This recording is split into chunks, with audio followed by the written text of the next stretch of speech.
ఆత్మానందం. ఆనందానికి అర్థం చెప్పడం బహుశా ఎవరి వల్ల కాదేమో. సుఖం, సంతోషం, ఆనందం ఈ మూడు నిజానికి ఒకటి కావు. కానీ ఈ మూడు ఒకటే అని ఎవరు చెప్పినా, ఎంత చెప్పినా మనిషి అంత త్వరగా నమ్మడు.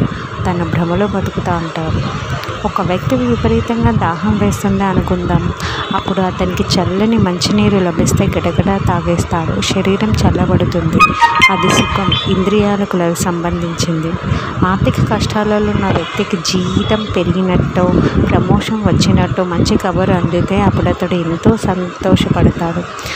మనసు మీద నుంచి పెద్ద బరువు దిగిపోయినట్లుగా సంతోషిస్తాడు. సంతోషం మనసుకు సంబంధించింది. ఈ రెండిటికి మంచిది మరొకటి ఉంది.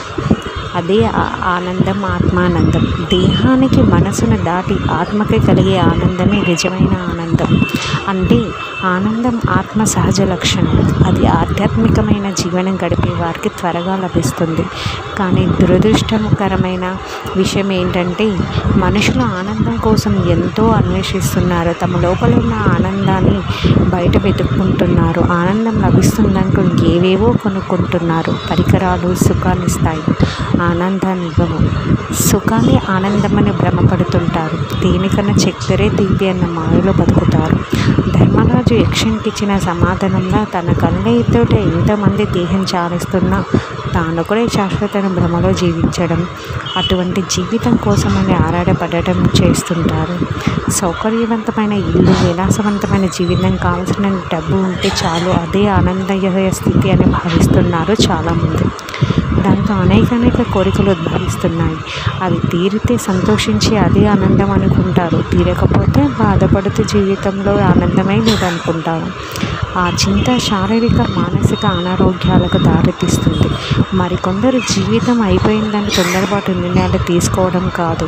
మనిషికి విచక్షణ తెలియాలి. మనసుకు నియంత్రణ కావాలి. ఆలోచనలు మారాలి. ఆత్మ అనే మహాసౌధానికి ఆనందమే మహాద్వారం. ఆత్మానంద స్వరూపుడికి ప్రతి సన్నివేశం ఒక అందమైన సూర్యోదయమే. ప్రకృతిలోని ప్రతి కదలిక ఒక రసాత్మక కావ్యమే.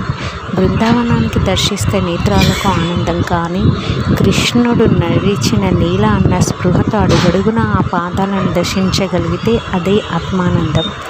నదిని స్వాగతించే సాగరంలో, భక్తుని స్వాగతించే భగవంతునిలో చిన్మయానంద స్థితి ఐక్యమైపోవాలి. పెదవిపై నిత్యం చిరునవ్వు మెరుస్తుండాలి. మన ఉనికి ఎక్కడ ఉన్నా ఆనందాన్ని పంచాలి. సాధనతో సాధ్యం కానిది లేదని అనేక మంది రుజువు చేశారు.